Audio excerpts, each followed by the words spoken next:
Hi everyone, today we are diving into the most popular tool for assessing a company's financial health, the Altman Z-Score.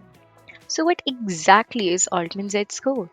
Developed by Edward Altman in 1968, this formula helps predict the likelihood of a company going bankrupt within the next 2 years. It is widely used by analysts, investors, and financial institutions to assess risk. Altman Z-score is a weighted combination of five financial ratios. Here is the equation present on the screen, which is Z equal to 1.2 into x1 plus 1.4 into x2 plus 3.3 into x3 plus 0.6 into x4 plus 1 into x5. Let's understand what these x's means. The first is x1, which is working capital upon total assets, which indicates the liquidity and the company's ability to cover short-term obligation. Next we have is x2, which is retained earnings upon total asset. That indicates how much of the company assets are financed by retained earnings. Next is earnings before interest and tax upon total assets, which indicates how effectively company is using its assets to generate operating income. Then we have X4, market capitalization upon total liabilities, which indicates how well a company can cover its liabilities with market valued equity. X5 and the last one we have here is sales upon total assets, which indicates how well company is using its assets to generate sales. Altman Z-score is interpreted as follows.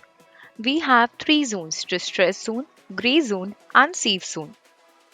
In distress zone, the risk of bankruptcy is very high, which is when our Z-score is less than 1.8. When our Z-score is between 1.8 and 2.9, there is very moderate risk of bankruptcy, hence gray zone.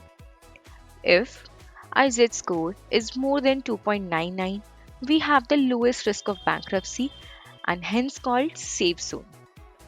Now, let's dive into the calculation of Altman Z-score from the financial statements of Maruti Suzuki India. I have already downloaded financial statement of Maruti Suzuki India from Money Control website. You can get it from any of the website like Yahoo Finance or maybe Bloomberg. Let's start calculating. I have already populated in the division formula for the ratio. As soon as we put the values, this division error will be gone. And similarly for our Z-score, I have already put in the formula where we are multiplying it as the weighted one. Let's get started.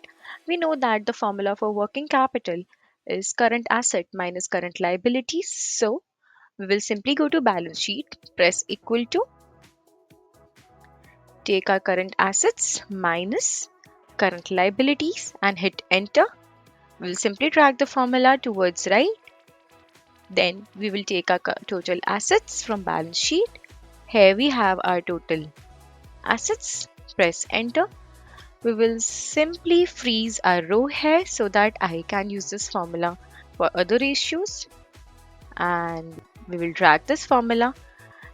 Since our row is freezed, I can use the same formula for other ratios by simply copy pasting it. Now our working capital upon total asset ratio is complete. Let's go to retained earnings. For retained earnings, we will be using reserves and surplus here. Although note that retained earning is just part of reserves and surplus, not entire reserves and surplus. And hence we have a retained earning upon total assets ratio calculated as well. Now we will loop in the value for EBIT.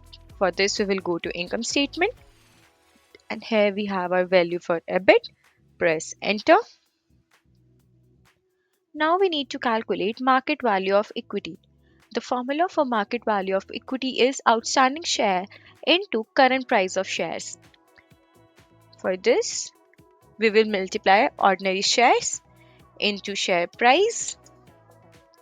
Simply drag this formula. Now we need to take total liabilities. We will go to balance sheet again and we will take liabilities from here. Press Ctrl R. Now we need to take sales. For this, we have to go to income statements. Sales is none other than revenue from operations. And here we go. We have all our issues completed and we have our Altman Z-Score calculated as well.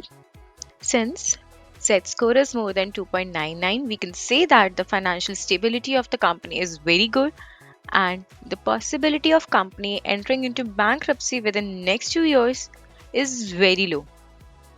Thank you and stay tuned for more.